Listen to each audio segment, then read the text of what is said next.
सबसे पहले आपको बुक लिस्ट के बारे में मैं बताऊंगा।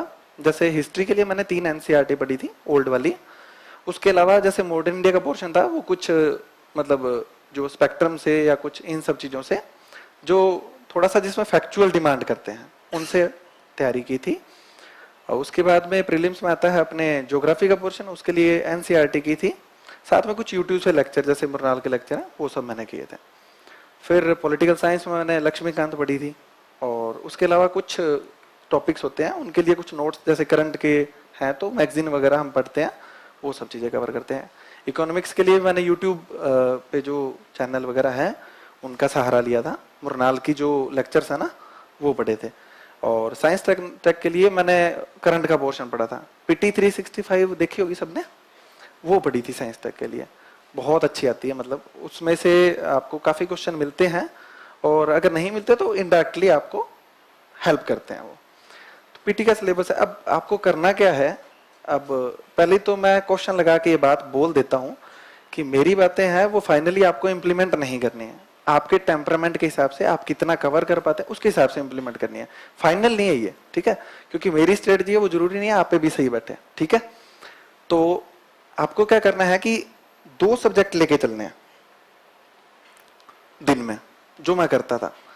दिन में 2 सब्जेक्ट लेके चलने से क्या होता है कि एक तो मोनोटोनस शेड्यूल होता है ना, जब अपना एक आयामी, तो बोरियत महसूस होती है। जैसे सुबह से हिस्ट्री पढ़े, एंशियंट एंशियंट एंशियंट, क्या यार ये आ रहा है, ये गुप्ता आ रहे हैं, चोल आ रहे हैं, वापस चोल आ गए, ये क्या सिस्टम है। तो क्या है कि परेशान हो जाता है। तो एक हिस्ट्री ले लो, उसके अलावा एक पॉलिटिकल साइंस ले लो। तो क्या है कि हिस्ट्री भी पढ़ रहे हैं, पॉलिटिकल साइंस भी पढ़ रहे हैं, तो दोनों में अच्छा लिंकेज बैठ जाता है। उसके अलावा ज्योग्राफी ले लो, तो ज्योग्राफी और हिस्ट्री लेंगे ना, तो हिस्ट्री में जैसे कहाँ से अटैक हुए, गोलन दर्रा, खैबर दर्रा, तो हमें क्या आइडिया लगता है कि अच्छा यहाँ पे जगह थी इसलिए वो लोग आ गए। और आपके दिमाग में एक स्टोरी चलनी चाहिए, इसीलिए एनसीईआरटी पढ़ने का बोलते हैं। स्टोरी चलती है तो हमें आइडिया होता है कि कैसे लोग आए थे, है ना। तो इस तरीके से 2 सब्जेक्ट आप लेके चलो। और एक चीज और, जैसे आप रोज खाना खाते हो वैसे 1-1.5 घंटा डेली करंट को आपको देना है। चाहे आप वो न्यूज़पेपर पढ़ें, चाहे फिर ऑनलाइन कोई वेबसाइट खंगालें, या फिर कुछ भी जो आपको लगता है, कुछ मतलब ऑडियो वगैरह कुछ सुनते होंगे, या कोई जिस्ट आते होंगे, जैसे एनालिसिस होते हैं ना अखबारों के, तो वो पढ़ सकते हैं, या फिर कोई न्यूज़पेपर भी पढ़ सकते हैं। लेकिन करना क्या है कि 1-1.5 घंटा आपको करंट को देना ही है। ये बांध लो, जैसे आप टूथब्रश करते हो ना सुबह सुबह, तो वैसे ही आपको अखबार या जो भी करंट का है वो पढ़ना है। ये तो मतलब कंपल्सरी चीजें हैं जो आपको करनी है। 2 सब्जेक्ट लेके चलना है। और जब आप प्रीलिम्स की तैयारी स्टार्ट करें तो 2-3 महीने बाद में, जब आपने मतलब प्रीलिम्स की नहीं, जब आपने यूपीएससी की तैयारी स्टार्ट की, 2-3 महीने बाद में आपका ऑप्शनल पता होना चाहिए कि आपको क्या लेना है। उसकी अगर आपको कोचिंग करनी है तो कोचिंग कर लो, और अगर नहीं करनी है तो सेल्फ आपको पूरा का पूरा तैयार करना है ऑप्शनल, है ना। क्योंकि ये मत सोच के बैठना कि प्रीलिम्स के बाद में ऑप्शनल डिसाइड करेंगे और उसको तैयार करेंगे, इतना टाइम नहीं मिल पाएगा प्रीलिम्स के टाइम पे, है ना। तो ऑप्शनल प्रीलिम्स से कम 3 या 4-5 महीने पहले तक आपका एक बार कवर होना चाहिए। उसके सिनॉप्सिस वगैरह जो भी आप बनाते हो वो सारे तैयार होने चाहिए, है ना। तो ये सब करके फिर आप डेली के 2 सब्जेक्ट लेके चलो। प्रीलिम्स के लिए नोट्स मैं तो नहीं बनाता था, क्योंकि प्रीलिम्स के लिए नोट्स कितने बनाएंगे, प्रीलिम्स में कहीं से भी पूछ सकते हैं ना, कोई अंत थोड़ी है प्रीलिम्स का। तो प्रीलिम्स के लिए नोट मैं नहीं बनाता था। अगर किसी को लगता है कि उसे बनाने चाहिए तो टाइम बहुत ज्यादा लगेगा, बना सकता है, मैं बाइंड नहीं कर रहा किसी को, लेकिन प्रीलिम्स के लिए नोट्स नहीं बनाया जाए तो ही ठीक है ना।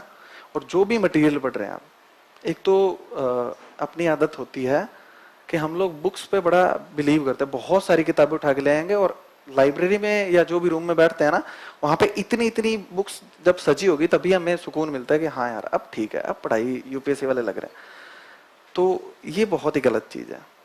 बुक्स लेके आओ आप बहुत ही कम। एक तो सारी एक साथ मत लेके आओ कि सारे सब्जेक्ट एक साथ ले और पढ़नी स्टार्ट कर दी, वो बर्डन फील होता है कि इतनी सारी बुक्स है कैसे कंप्लीट होगी।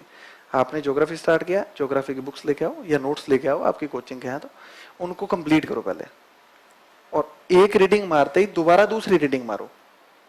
क्योंकि एक रीडिंग मार के आपने पॉलिटी उठा ली, 15 दिन पॉलिटी में दिए, ज्योग्राफी खत्म, है ना।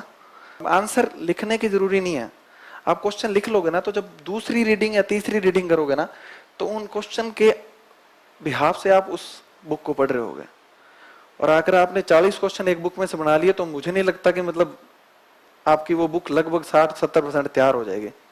तो ये सबसे बड़ा है कि आप जब भी कोई किताब पढ़ो तो एक क्वेश्चन मार्क आपके दिमाग में रहना चाहिए, ठीक है। 2 सब्जेक्ट आप दिन में कर रहे हो, जितने भी टाइम लगे उसको दोबारा पढ़ो, क्योंकि हमारा टारगेट ये नहीं है कि हमें सारी किताबें कंप्लीट करनी है, हमारा टारगेट ये है कि हमें जितना पढ़ना है ना उसको अच्छे से पढ़ना है। प्रीलिम्स में 100 क्वेश्चन किसी को नहीं आते, है ना। सारे लोगों को 40 से 45 क्वेश्चन जिसका जो सेलेक्ट होता है, 40 से 45 क्वेश्चन उसको आ रहे होंगे, और बाकी क्वेश्चन करता है इंट्यूशन से कि कितना पढ़ा हुआ, कभी दिमाग में आ गया हाँ यार ये तो ये हो सकता है। इस बेस पे जिनको अपन तुक्का कहते हैं, तुक्का नहीं, वो एक्चुअल में इंट्यूशन होता है कि हम चीजों को कितना रिटेन कर सकते हैं, अपन ने कितना डेप्थ में पढ़ा है, कितनी अपने एनालिसिस स्किल है। तो इस बेस पे क्या होता है कि 40-45 क्वेश्चन सबसे होंगे, उसके बाद में सब तुक्के मारेंगे। मैं भी यही करता हूँ, सारे यही करते हैं। कई लोग 100 के 100 क्वेश्चन करके आते हैं, और जैसे मैं थोड़े से कम करके आता हूँ, मेरे को सारे क्वेश्चन सॉल्व करना सही नहीं लगता, तो मैं 70 से 80 के बीच में करता हूँ प्रीलिम्स के बीच में, और एक्यूरेसी ठीक है तो हो जाता है प्रीलिम्स। और जिसकी एक्यूरेसी थोड़ी कम होती है वो सारे के सारे करके आता है। लेकिन ये है कि अपन को जितना पढ़ रहे हैं उसमें से ऐसा होना चाहिए कि आपने पॉलिटी की मान लो कोई बुक पढ़ी, आपने डीडी बासु पढ़ी या लक्ष्मीकांत पढ़ी, जो भी पढ़ी, तो उसमें से अगर कोई क्वेश्चन है तो फिर ये नहीं होना चाहिए कि यार ये क्वेश्चन गलत हो गया, ऐसे बुक पढ़ लो। 2 बुक पढ़ने की नीड नहीं, एक ही पढ़ लो। तो इस तरीके से आपको काम करना है, बीच में क्वेश्चन आंसर लिखने हैं और उसी के हिसाब से काम करना है।